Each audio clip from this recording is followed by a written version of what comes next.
Okay, here with Gabe Madsen, Utah. You guys just got the win over Oklahoma State. Yep. Had been on like a 4-game losing streak. Yep. I mean, for you guys, how's it feel to get that first victory in the Big 12? Yeah, I mean, it feels good. Obviously, you never want to take a win for granted.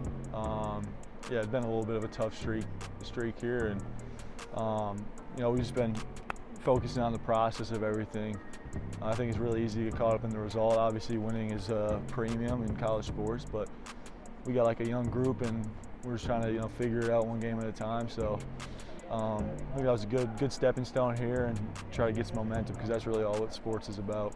Yeah, for sure. How would you describe your role on the team this year? Yeah, I mean, it's changed a lot over the last few years. I think like my first year here, I was just trying to get some minutes, try to make some shots, and to now where it's like just trying to be that guy who's a vet and knows what like the right play is, like to just try and like slow the game down if it's going too fast, or just kind of like have that feel for the game a little bit more than just making shots, but obviously try to make some shots too here and there.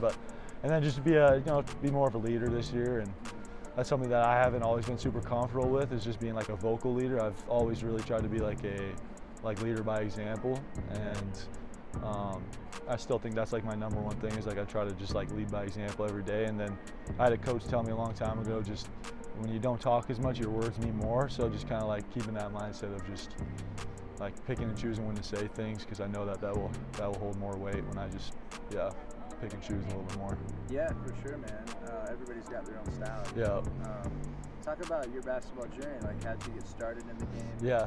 And you're a fifth-year senior now, so just kind of take us up to this point. Yeah, so I was always around the game. My dad was a coach when we were growing up. My brother and I were ball boys for him when he was a high school coach. So we were like ball boys, like 3rd through 6th grade maybe, and so we were around the game.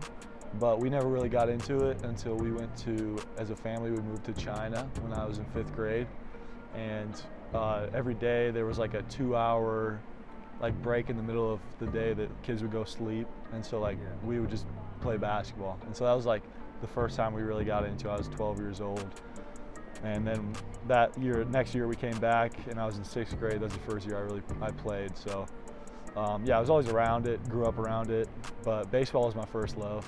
Okay. And then basketball was, I slowly started to love it more, and then obviously now I'm here. Yeah, I mean, when did you feel like in high school that you could really play at the D1 level? I think like my freshman year, I got my first offer, and I think it was AAU probably that year. So I think like during that year, I felt like I had like a 50-point game, and I was like, okay, I think I've got what it takes a little bit, but then that year was cemented with getting an offer, and I started to gain a little more confidence in that area. Yeah, for sure. You played the first year at Cincinnati. Yep. Have been here at University of Utah 4 years. What's made Utah the right fit for you every year? Yeah, I mean, just I've found somewhere that I feel like the way I'm able to play the game is appreciated. I think just like I grew up playing a motion-based like offensive system with my dad. He was my high school coach, so just like I felt like I had a really good understanding of the game offensively, especially. And Cincinnati wasn't maybe a great fit in that way. It was more just kind of like robotic a little bit, same kind of offense. So I think when I decided to get into Portland, I wanted to find somewhere that really valued like the knowledge of the game on both sides, obviously, but mostly on the offensive side, and then just tried to get better defensively over the last 4 years. So. Yeah, what are some aspects of your game you feel like are underrated? I would say like, I think the number one thing is I think I have like good playmaking, like just like passing. I think that's something that I always felt like I was pretty good at, and didn't ever do it a ton in high school, especially because it was like mostly just scoring at that level, because you have to try and get your team more points, obviously. But I feel like that's something that I felt like I did pretty well. And then just I think over the last few years, I've taken more pride in the defensive end, and I think I just have good feel and like anticipation. And so that's just something that I feel like is a little bit underrated, maybe. Yeah, for sure. Had 4 assists tonight. Yeah. Can really like whip the ball around and stuff like that. Any like NBA players that you like to study and stuff? See, I always get like that. Like, there's never like one player that I'm like maybe watching or like go see what they're doing. But I watch like a ton of it. Like, especially this year I've gotten into EuroLeague a ton. Oh, okay. So like I just really like the team basketball and watching that because I think that's the best basketball is Euro. I mean, yesterday the Olympiacos dude Sasha Vishenko, yeah, he just had 40 on 3 dribbles. Like, that's beautiful, you know. Like, I love that. So I mean, I love watching the NBA too. I watch it like whenever games are on, but yeah, I especially got into EuroLeague this year. My brother and I bought the EuroLeague pass and we're watching. So nice. yeah. You know, I guess what are like some of your long-term goals? Yeah, play for as long as I can. I think this is something that I really love doing. I find so much like joy in playing basketball, even through like the ups and downs. You know, I can keep the perspective that I get to, at the end of the day, do something that I enjoy, and that's what most people set out to do in life, is find something that they can, you know, make money doing and enjoy doing. And so like I'm really grateful that I can do this.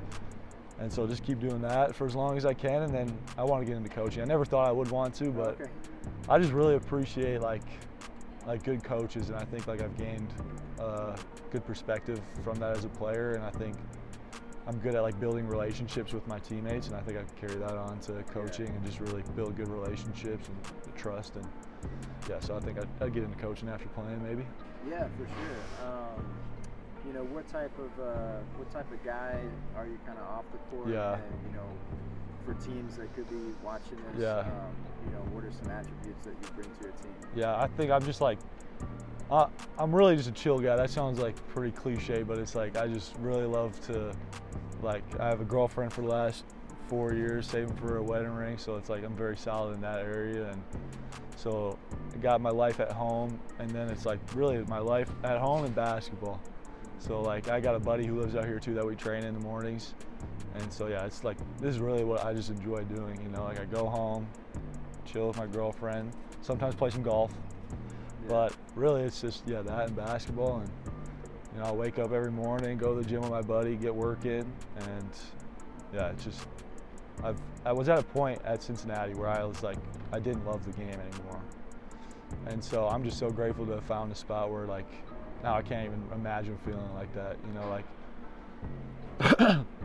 just to like enjoy it so much where I want to play for as long as I can, and every day I'm like grateful to be doing this. It's like to even think about my mindset in Cincinnati where I was like kind of ready to be done with it a little bit it's kind of sad to think about almost, but yeah, I'm just really grateful for sure.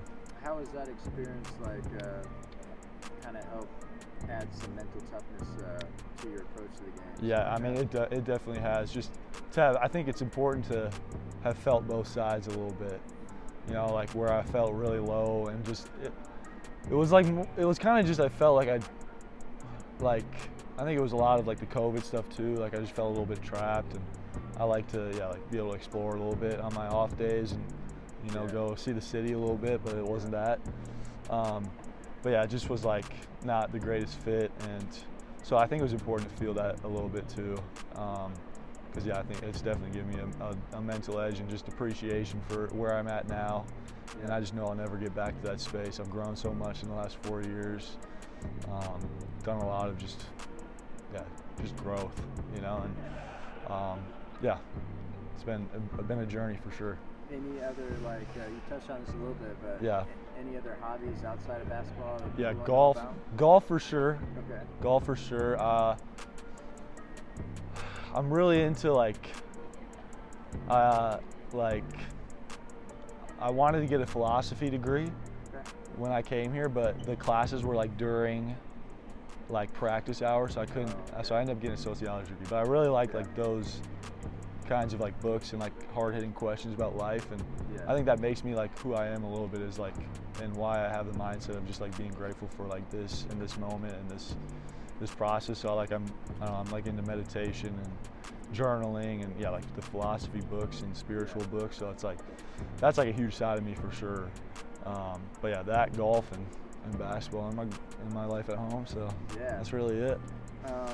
We'll wrap it with this. Yeah. But, you know, ideally 5 years from now? Yeah. Like, where do you see yourself? I see myself, you know, cemented in professional basketball, you know, wherever that is, NBA, EuroLeague, somewhere just feeling comfortable and playing some of my best basketball and, yeah, just enjoying it, you know, like, I'm not like, I don't know, like I feel weird saying like I'm going to play in the NBA, even though like people have told me around me like just start saying it or whatever, speak it into existence, whatever it may be.